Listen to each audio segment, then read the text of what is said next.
জাতীয় থেকে আন্তর্জাতিক প্রান্তিক জনপদ থেকে নগর চারপাশে ঠিক কী ঘটছে এই মুহূর্তে তা নিয়ে আয়োজন এখন চারদিক। পুরো আয়োজন নিয়ে আপনাদের সঙ্গে আছি আমি সোনালী সাহা। চীনের প্রেসিডেন্ট শি জিনপিং এর সঙ্গে প্রধান উপদেষ্টা অধ্যাপক মোহাম্মদ ইউনূসের দ্বিপাক্ষিক বৈঠক অনুষ্ঠিত হয়েছে। বৈঠকে শান্তি, সমৃদ্ধি ও স্থিতিশীলতা প্রতিষ্ঠায় চীনকে আরও জোরালো ভূমিকা রাখার আহ্বান জানিয়েছেন প্রধান উপদেষ্টা অধ্যাপক মোহাম্মদ ইউনূস। সকালে বেইজিংয়ের গ্রেট হল অব দ্য পিপলে বৈঠকটি অনুষ্ঠিত হয়। বৈঠকে দুই নেতা দ্বিপাক্ষীয় স্বার্থ সংশ্লিষ্ট বিভিন্ন বিষয় ছাড়াও আঞ্চলিক এবং বৈশ্বিক বিষয় নিয়ে আলোচনা করেন। উভয় পক্ষ বাংলাদেশ ও চীনের মধ্যে বাণিজ্য ও বিনিয়োগ বৃদ্ধি, কৃষি, অবকাঠামো, নবায়নযোগ্য জ্বালানি খাতে পারস্পরিক সহায়তা নিয়ে আলোচনা করেন। বক্তব্যের শুরুতে জুলাই গণ অভ্যুত্থানের কথা উল্লেখ করে অধ্যাপক ইউনূস বলেন, এই অভ্যুত্থান নতুন বাংলাদেশ গঠনের পথ সুগম করেছে। বৈঠকে রোহিঙ্গা সংকট নিয়ে আলোচনা করেন প্রধান উপদেষ্টা। মিয়ানমারে রোহিঙ্গাদের নিরাপদ ও সম্মানজনক প্রত্যাবর্তনে চীনের শক্তিশালী ভূমিকা রাখার আহ্বান জানান তিনি। দ্বিপাক্ষীয় বৈঠক অত্যন্ত সফল হয়েছে বলে জানান প্রধান উপদেষ্টার প্রেস সচিব Shafiqul Alam.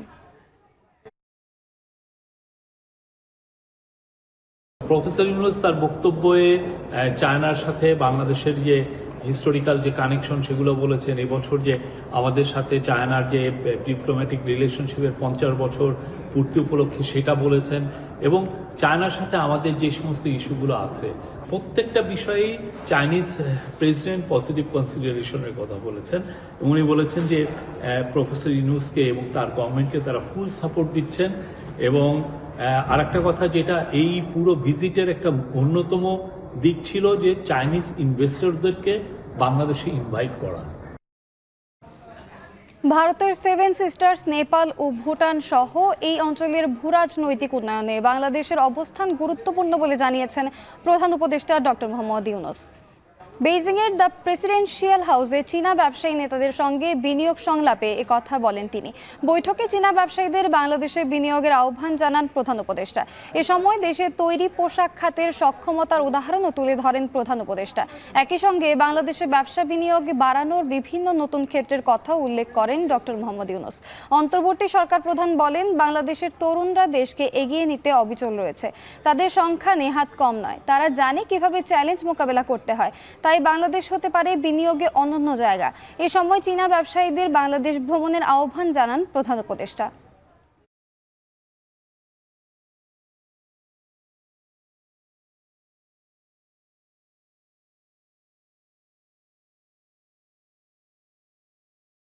Bangladesh overcame all the terrible things that happened to Bangladesh in recent years and emerged as a completely new nation because of the young people. And they talk about, young people talk about creating new Bangladesh. You are invited to be part of that new Bangladesh. It's not only business, it's a transformation. It's a mission. While you do your business, you accomplish things right in front of your eyes. A new generation of young people emerging. And because of you, because you located your industry, you located your business. চীনের বেইজিংয়ে আজ ব্যস্ত সময় পার করছেন প্রধান উপদেষ্টা doctor Mohammad Yunus. তার কর্মসূচি বিস্তারিত জানাতে যুক্ত হচ্ছেন সহকর্মী বেলায়েত হোসেন। বেলায়েত, আজ প্রধান উপদেষ্টার আর কি কি কর্মসূচি রয়েছে বিস্তারিত জানাবেন।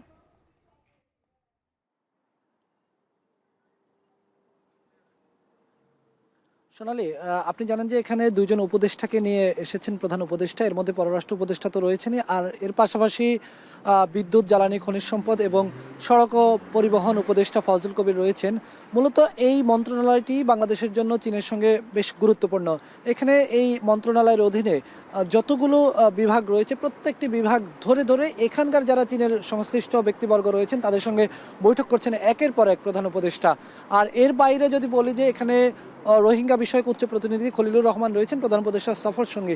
তাকে নিয়ে রোহিঙ্গা সংকট সমাধানের জন্য কি কি উদ্যোগ নেওয়া যায়, চীনের সঙ্গে কিভাবে সমঝোতায় আসা যায়, সেই বিষয়গুলো নিয়ে আলোচনা হচ্ছে। বিশেষ করে যেই দ্বিপাক্ষিক বৈঠক অনুষ্ঠিত হয়েছে শি জিনপিংয়ের সঙ্গে, সেই বৈঠকে কিন্তু প্রধান উপদেষ্টা বলেছেন যে উভয় দেশের শান্তি এবং স্থিতিশীলতা ভূমিকা রাখার প্রচেষ্টা করার স্বার্থেই চীনকে এই রোহিঙ্গা সংকট সমাধানের এগিয়ে আসতে হবে এবং চীন যাতে এই রোহিঙ্গা সংকট নিরসনে জোরালো ভূমিকা রাখে এই আহ্বান তিনি জানিয়েছেন। পাশাপাশি এখানে এসডিজি বিষয়ক প্রধান সমন্বয়ক প্রধান লামিয়া মোর্শেদ তিনি প্রধান উপদেষ্টার সঙ্গে রয়েছেন। তাকে নিয়ে এই যে 2026 সালে বাংলাদেশ যে স্বল্পোন্নত দেশ থেকে বেরিয়ে গেলে বাংলাদেশের উন্নত দেশ থেকে ঋণ নেওয়ার ক্ষেত্রে বা উন্নত দেশ থেকে বিনিয়োগ নেওয়ার ক্ষেত্রে কি কি ধরনের সুবিধা বঞ্চিত হয়ে যাবে বাংলাদেশ, সেই জায়গাগুলো নিয়ে আলোচনা চলছে। বিশেষ করে আমদানি রপ্তানির ক্ষেত্রে যেই 26 সালের পর থেকে যে সুবিধাগুলো তুলে নেওয়া হবে বিভিন্ন দেশ থেকে, বিশেষ করে চীনের উপর যদি বলা হয় সেই সুবিধাগুলো যাতে আরও কয়েক বছর বলবৎ রাখে সেই আলোচনা হচ্ছে। আমরা দেখেছি এখানে চীনা ব্যবসায়ীদের শীর্ষ নেতাদের সঙ্গে কথা বলেছেন প্রধান উপদেষ্টা। সেখানে আঞ্চলিক শান্তি শৃঙ্খলা রক্ষার স্বার্থে বাংলাদেশের ভূমিকা তিনি উল্লেখ করেছেন। এভাবে একের পর এক বৈঠক তিনি করছেন। আজকে সন্ধ্যায় তিনি বাংলাদেশ দূতাবাসের একটি ইফতারে অংশগ্রহণ করবেন। আগামীকাল তিনি পিকিং বিশ্ববিদ্যালয়ে বক্তব্য দেবেন এবং সেখানেই তাকে ডক্টরেট ডিগ্রি প্রদান করা হবে। এখনকার মতো এই ছিল আমার কাছে। সোনালী, টানা 9 দিনের ঈদের ছুটি শুরু হয়েছে। প্রিয়জনদের সঙ্গে ঈদ উদযাপনে রাজধানী ছাড়ছে নগরবাসী। সকাল থেকে কমলাপুর স্টেশন সময় মতোই ছাড়ছে বেশিরভাগ ট্রেন। নির্ধারিত সময়ে প্ল্যাটফর্ম থেকে ট্রেন ছেড়ে যাওয়ায় যাত্রীদের মধ্যে উচ্ছ্বাস দেখা গেছে। এদিকে কোচ খালি নেই ভেবে অনেক যাত্রী ট্রেনের ছাদে উঠতে দেখা গেছে। এসব যাত্রীদের ছাদ থেকে নামাতে গিয়ে কোনো ট্রেন কিছুটা দেরিতে ছেড়ে গেছে।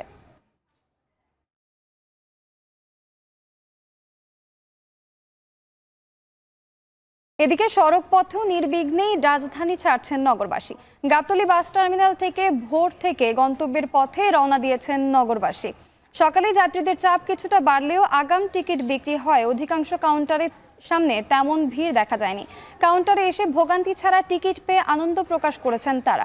কাউন্টারের কর্মীরা বলছেন যাত্রীর চাপ না থাকলে কোনো আসন ফাঁকা যাচ্ছে না। এদিকে বেশ কয়েকটি রুটে বাড়তি ভাড়া নেওয়ার অভিযোগ করেছেন যাত্রীরা।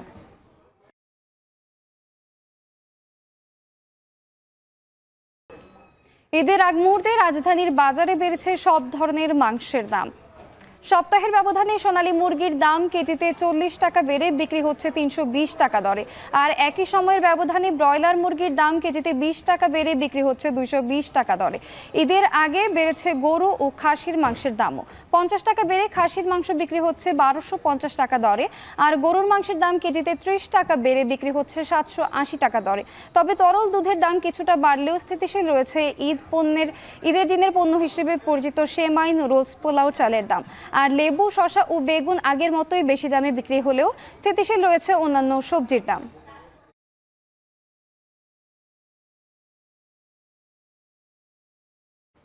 পবিত্র জুমাতুল বিদা আজ।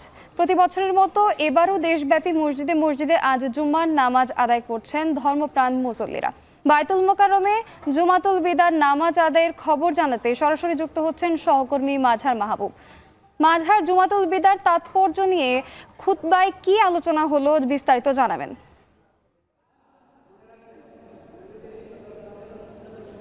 সোনালী, আজকে জুমাতুল বিদা এবং রোজাদারদের জন্য কিন্তু আজকে একটি খুবই গুরুত্বপূর্ণ এবং তাৎপর্যপূর্ণ দিন।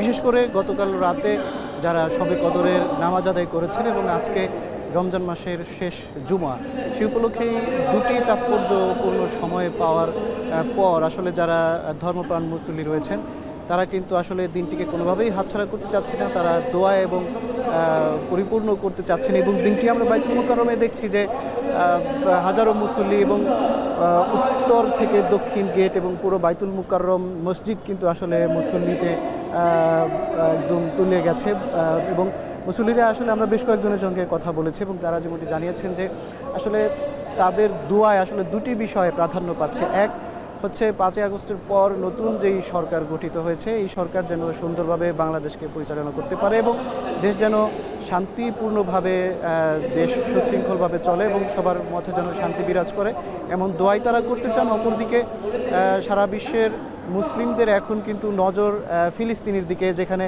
গাজায় হাজারো নারী, পুরুষ, শিশু মুসলমানদেরকে নির্বিচারে বোমা মেরে আসলে প্রতিনিয়ত শহীদ করা হচ্ছে। সেখানে তারা মুসল্লিরা বলছেন যে সেই জায়গাতে যেন যুদ্ধ অবসান ঘটে এবং মুসলমানরা যেন শান্তিপূর্ণভাবে নির্বিঘ্নে বসবাস করতে পারে, তাদের জীবনের নিরাপত্তা নিশ্চিত হয় এবং এমন দোয়াই কিন্তু আসলে তারা করছেন।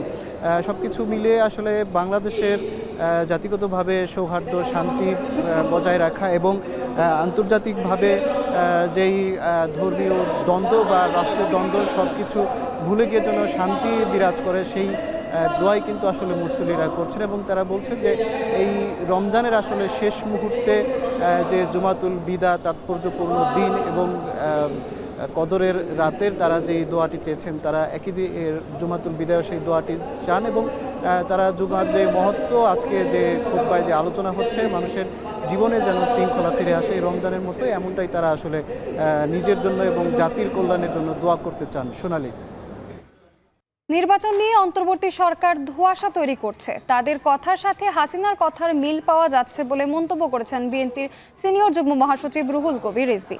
আরেকটি মহল আদালতের মেয়র ঘোষণার রায় নিয়ে সামাজিক যোগাযোগ মাধ্যমে বিতর্ক তৈরি করছে বলে মন্তব্য করেন বিএনপি নেতা ইঞ্জিনিয়ার ইশরাক হোসেন। শুক্রবার সকালে নয়াপল্টনে বিএনপির কেন্দ্রীয় কার্যালয়ে দলের ভারপ্রাপ্ত চেয়ারম্যান তারেক রহমানের পক্ষ থেকে রিকশা, ভ্যান ও অটো চালকদের মাঝে ঈদ উপহার প্রদান অনুষ্ঠানে কথা বলেন তারা।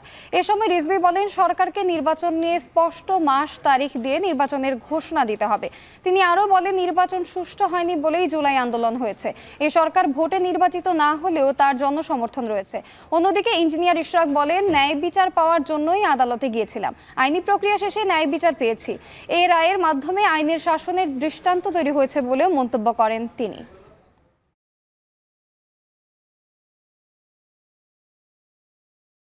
মেয়র পদটিকে দখল করা হয়েছিল সেটার বিরুদ্ধে যে একটা আইনি ভিত্তি প্রতিষ্ঠা করলাম, সেটার কিন্তু একটা সেই বিষয়ে কিন্তু কোনো অ্যাপ্রিসিয়েশন কিন্তু ওই মহলটি দেখাচ্ছে না। তারা ফোকাস করছে শুধুমাত্র যে আমরা এখন মেয়র পদে বিএনপি প্রার্থী যাচ্ছে। যে নির্বাচন নিয়ে বিভিন্ন ধোঁয়াশা তৈরি করা হচ্ছে, ডিসেম্বর না জুন না মার্চ, এক এক সময় এক একটা কথা বলা, এইটা তো আমাদের মানে শেখ হাসিনার কিছু কথাবার্তার সাথে মানে এটার মানে মিল পাওয়া যায়। প্রায় শেষের পথে জুলাই শহীদ স্মৃতি ফাউন্ডেশনের সংগৃহীত তহবিল, তাই দেশের বিত্তবান ও বেসরকারি প্রতিষ্ঠানকে সহযোগিতার আহ্বান জানিয়েছেন ফাউন্ডেশনের প্রধান নির্বাহী মীর মাহবুবুর রহমান স্নিগ্ধ। সকালে শাহবাগে জুলাই শহীদ স্মৃতি ফাউন্ডেশনের কার্যালয়ে সংবাদ সম্মেলনে তিনি জানান, এ পর্যন্ত জুলাই আগস্টে ছাত্র জনতার গণঅভ্যুত্থানে 745 শহীদ পরিবারকে 37 কোটি 25 লাখ এবং 5,596 জন আহত ব্যক্তিকে 59 কোটি 61 লাখ টাকা সহায়তা দিয়েছে সংস্থাটি। আহত যোদ্ধাদের পাশে বাংলাদেশ, এই কর্মসূচিটি বাংলাদেশের প্রত্যেকটি জেলায় জেলায় গিয়ে এই কর্মসূচিটি গ্রহণ করা হবে এবং প্রত্যেকটি জেলায় জেলায় যে আমাদের যে আহত যোদ্ধা ভাই বোনরা রয়েছে তাদের কাছে আমাদের ফাউন্ডেশনের যে আর্থিক সহযোগিতাগুলো আছে সেগুলো পৌঁছে দেওয়া হবে। কুষ্টিয়া ও গাজীপুরে সড়ক দুর্ঘটনায় মা ছেলে সহ 4 জন নিহত হয়েছেন, আহত আরও একজন। সকাল 9টার দিকে কুষ্টিয়া শহরে ড্রাম ট্রাক চাপায় 3 বছর বয়সী ছেলে সহ এক মায়ের মৃত্যু হয়। এই দুর্ঘটনায় গুরুতর আহত হয়েছে শিশুটির বাবা। পুলিশ জানায়, ঈদের ছুটিতে স্ত্রী সন্তান নিয়ে মোটরসাইকেলে করে কুষ্টিয়া আসছিলেন আব্দুল কাদের। মোটরসাইকেলটি শহরের বাইপাস গোল চত্বর এলাকায় পৌঁছলে দ্রুতগতির একটি ট্রাক তাদের চাপা দেয়। এতে ঘটনাস্থলেই মা ছেলের মৃত্যু হয়। এদিকে গাজীপুরে ট্রাকের সঙ্গে সংঘর্ষে পিকআপ চালক ও তার সহযোগী নিহত হয়েছেন। ভোরে সদর উপজেলার হোতাপাড়া এলাকায় এই দুর্ঘটনা ঘটে। পুলিশ জানায়, পিকআপ ভ্যানটিতে মুরগি নিয়ে ঢাকা থেকে ফেরার পথে মহাসড়কের হোতাপাড়া এলাকায় পৌঁছালে ট্রাকের সঙ্গে সংঘর্ষ হয়। এতে ঘটনাস্থলেই 2 জনের মৃত্যু হয়। মিয়ানমারের মধ্যাঞ্চলে 7.7 মাত্রার শক্তিশালী ভূমিকম্প আঘাত হেনেছে। এই ভূমিকম্প ঢাকা, চট্টগ্রাম, রাজশাহী ও সিলেট সহ দেশের বিভিন্ন স্থানে অনুভূত হয়েছে। স্থানীয় সময় দুপুর 12টা 20 মিনিটে ভূমিকম্পটি আঘাত হানে। মার্কিন ভূতাত্ত্বিক জরিপ সংস্থা USGS এর তথ্য বলছে, 7.7 মাত্রার এই শক্তিশালী ভূমিকম্পের কেন্দ্রস্থল ছিল সাগাইন রাজ্য থেকে 16 কিলোমিটার উত্তর পশ্চিমে, ভূপৃষ্ঠ থেকে অন্তত 10 কিলোমিটার গভীরে। ভূমিকম্পের প্রভাবে থাইল্যান্ডের ব্যাংককে বাসিন্দাদের নিরাপদ স্থানে সরিয়ে নেওয়া হয়, যদিও এখন পর্যন্ত ক্ষয়ক্ষতির বিষয়ে এখনো কিছু জানা যায়নি। পাকিস্তান সুপার লিগ PSL খেলতে ছাড়পত্র পেয়েছেন জাতীয় দলের 3 ক্রিকেটার লিটন দাস, নাহিদ রানা ও রিশাদ হোসেন। তবে পুরো লিগের জন্য ছাড়পত্র পেয়েছেন লিটন ও রিশাদ। ওয়ার্কলোড ও জিম্বাবুয়ে টেস্টের কথা মাথায় রেখে আংশিক ছাড়পত্র দেওয়া হয়েছে নাহিদ রানাকে। বিষয়টি নিশ্চিত করেছেন বিসিবির ক্রিকেট পরিচালনা বিভাগের ইনচার্জ শাহরিয়ার নাফিস। গেল 24 মার্চ 3 ক্রিকেটারের হাতেই ছাড়পত্র দিয়েছে বাংলাদেশ ক্রিকেট বোর্ড। পিএসএল-এ নাহিদের দল পেশোয়ার জালমি, লিটন খেলবেন করাচি কিংসের হয়ে, আর রিশাদ দলে নিয়েছে লাহোর কালানার্স। 11 এপ্রিল শুরু হতে যাওয়া এই টুর্নামেন্ট শেষ হবে 18 মে।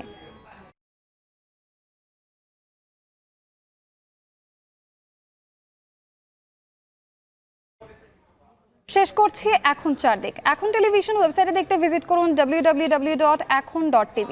এছাড়া ফেসবুকে দেখতে ভিজিট করুন facebook.com/tv.ekhon। আর ইউটিউবে দেখতে ভিজিট করুন youtube.com/c/ekhon tv।